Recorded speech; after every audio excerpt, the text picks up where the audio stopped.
Hey, cheers, let's chat. So listen, what kind of things make a man a good man, right? And that's not to be confused with what you like in a man, because those oftentimes are two different things. Your preferences and your standards, etc., so forth, they may or may not line up with what makes a man a good man. So even me saying that is a very broad, that's kind of broad, right? Because people are so different. So that means that you're going to have men that are very different. And that means that you're going to have good men who show up very different. The same way you have bad men that show up very different. You know what I'm saying? So you have different levels and different kinds of good men. Different levels and different kinds of bottom of the barrel men. Right? So let's talk about it. One thing I think stands out first and foremost in regards to a man who has qualities of a good man, it's his approach, his initial approach. Yeah. How he starts out, how he comes to you, how he gets your attention, how he lets you know that he's interested in you. How a man does that. How a good man, a guy who could possibly be that guy, how he does certain things. Because it's been my experience that they move different. They move different. The good ones versus the, I'm going to say good ones in training. Maybe they just ain't there yet. But the good ones, even their initial approach is different. The good ones, how they talk to you. Right? And that's not to say that they won't ever get real mad with you. That's not to say that they can't themselves get out of character, depending on, whatever vice they may have. Because one thing about it, you could be a good man, you could be a good woman, but that does not mean that you may not be wrestling with some terrible things, that every now and then they can get the best of you. Right? So you don't get counted out as a good man or a good woman because you have this particular thing going on. No, you can still be a good man or a good woman even with that going on. It's just, hey, that's your issue. And hopefully you will have enough in you to say, hey, I'm too good of a woman, or I'm too good of a man to let that one thing ruin my life or ruin my relationships. Right? And I say that because I have met guys that were great guys, but you got a bad temper. Great guys, bad temper. That's a hard one. Because as a woman, you have to always ask yourself, will he ever get mad enough to do something to me? Could I ever make him mad enough where he just slap-fired me? Could I ever make him mad enough where he do something even worse to me just because his temper is so bad? And then if you have to ask yourself those questions, then that's when you start to realize, hey, listen, I don't know if I want to take that chance right there. Because it's like I'm gambling. He could wake up and be pissed off and things go left. He could catch me on a bad day, and things go way far left, you know.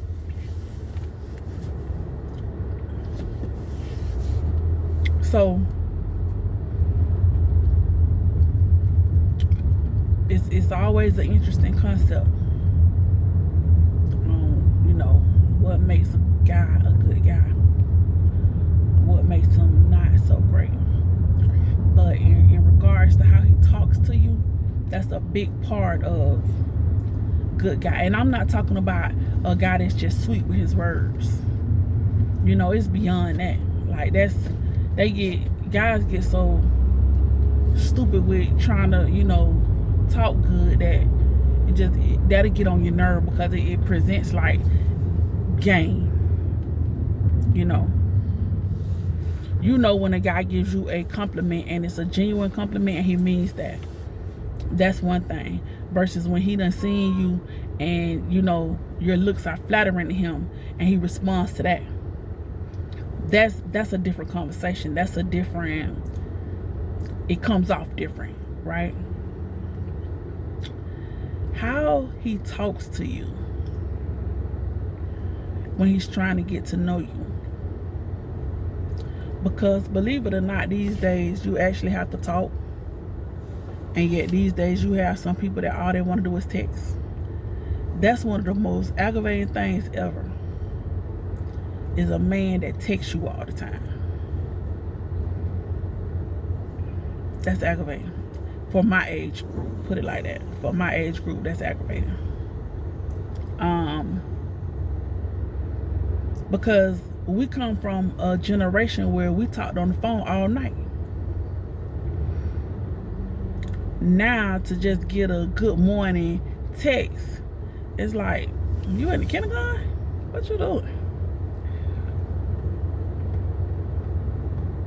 But because texting has become such a big part of our life, people act like that's a great communication style, and it's really not.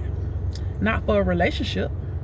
It's great for a quick little 1-2, but for a relationship, or for somebody that you call yourself liking, and that's how you're showing that you like them, by texting them, childish. Grow up. So that's why I say again, good men. What makes him a good man? Knowing how to communicate, knowing when to communicate, when to text versus when not to text. How to talk to you when you're mad. How to talk you down when you're mad. How to still be calm even when you have pissed him off. How to not start calling you all kind of this, that, and the third, you know, just because you may have overreacted a little bit. Because what I see goes on a lot now is when the girl get in her emotions and act out, he do the same thing. Now, how you a man acting like this woman? How can she ever submit to you when you act the same way she act? What is she submitting to? Herself? Like, you have to show up different when you want something different. So a good man, communication is going to be key. And that's not to say that he has to be the very best communicator you ever met. No. He just has to have a desire to do it. And he just has to have the skill set to do it. He got to have the will to do it. I mean, he got to want to pick up that phone instead of text you, right? Then he got to want to work whatever out. Because if he got a mindset like he really don't care, then hey, that's a whole nother issue. And he may as well don't call or text. Right? wanting. Because a lot of guys, what I realize is that when stuff get hard and tough and rough, what they don't want to do is talk.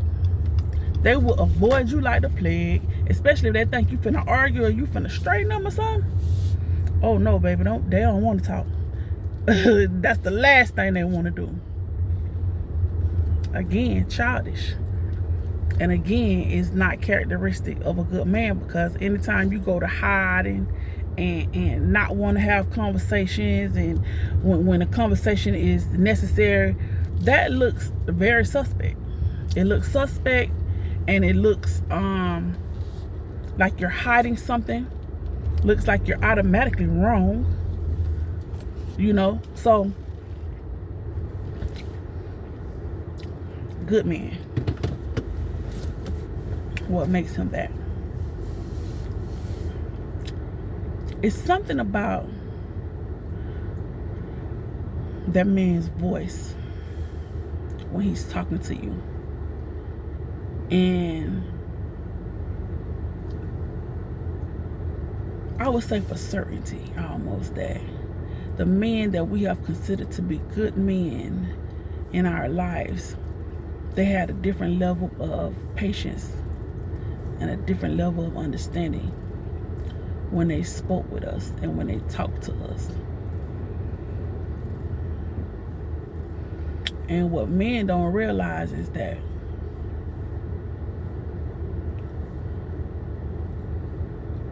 if you can speak to us and get our attention, if you could speak to us in a way that garnishes our attention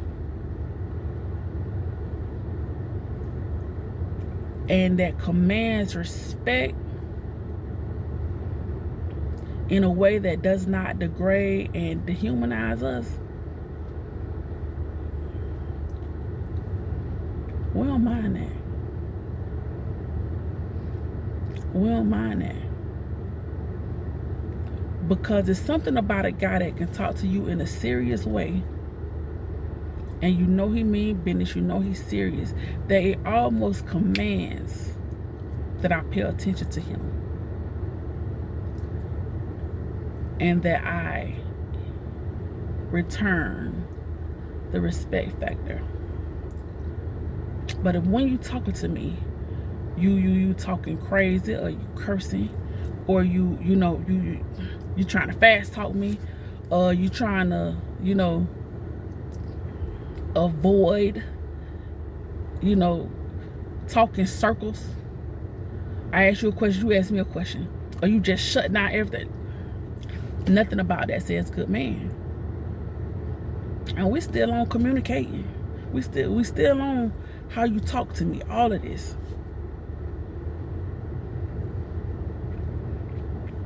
Because if me and you having some type of an issue and you have no answers for me, or you shutting down, or you talking in circles where you ain't really answering none of the questions, nothing about that says good man. Nothing about that says good man.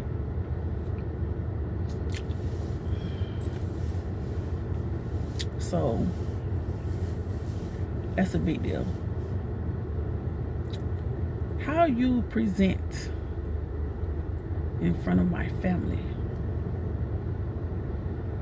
right? I have seen some good guys that don't present well. I've seen some street guys that do present well. Like, it's a big deal how you act around my family, right? And any good man would know that there is a certain level of respect that's due. I don't care if she have a ratchet family. I don't care what she comes from. The fact that you're stepping into their space, you step into that space respectfully. Now, I'm not saying to let any of her family or any of her people disrespect you. But what I'm saying is that when you present yourself, you present respectfully. That's an aspect of a guy that has potential to be a good man. Now, when he's the type of guy that he don't like to be around, he don't want to even come around your family.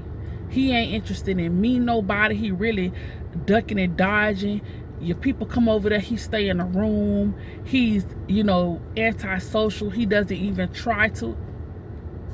None about that says good man. I don't care. Listen, we're grown.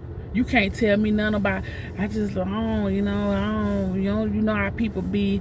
I just like to be to myself, you know, babe, it's just me and you know. I'm just used to us being over here. I ain't used to your cousin, your sister, number. Grow up. Grow up. Stop. Nothing more, nothing. It's embarrassing when you have a dude that show up like that.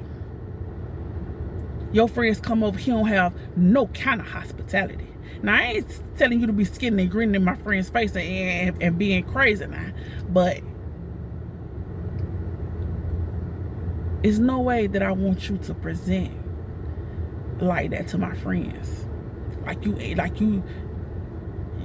just is being bothered with me. You definitely don't want to, you know, entertain them. No. It's a big no. Nothing about that says good man. That say you childish. That say you got something to hide.